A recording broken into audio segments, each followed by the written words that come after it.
Hi, my name is Bharti Chojar. I'm a new board member with the Greenwich Botanical Center. I've just attended a lecture and I'm sitting here with Daniel Stone, who's the author of The Food Explorer. And we have some questions for Daniel. Good to meet you. Yeah, thanks for having me here. A real treat to visit. Yeah. Well, so what inspired you to write this book about David Fairchild and his endeavors?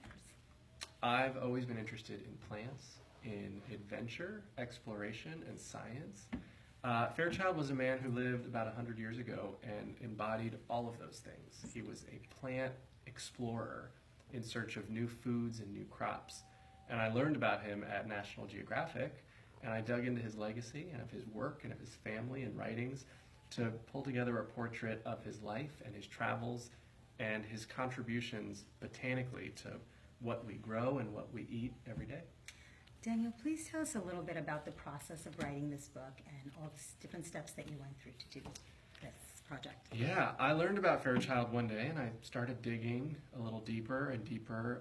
His family helped me find archives and letters and old memos and travel manifests. And I kept memos. I kept, copious notes of who he was. And, it started as a very small document and became a very large document. And I pulled in about 1,000 different sources and books and memos and letters and government documents. And altogether, it sort of painted a portrait of a time. And I pushed a lot of that information away. I didn't need every single detail, but I just wanted what could tell a good story about this man and the way he contributed that still affect our everyday lives. Okay. We'd like to know a little bit more about what's happening in your future projects. Yeah, you and me both. Yeah, no. I work and contribute to National Geographic magazine every month. I love doing it. I also teach at Johns Hopkins University. I teach environmental science and policy.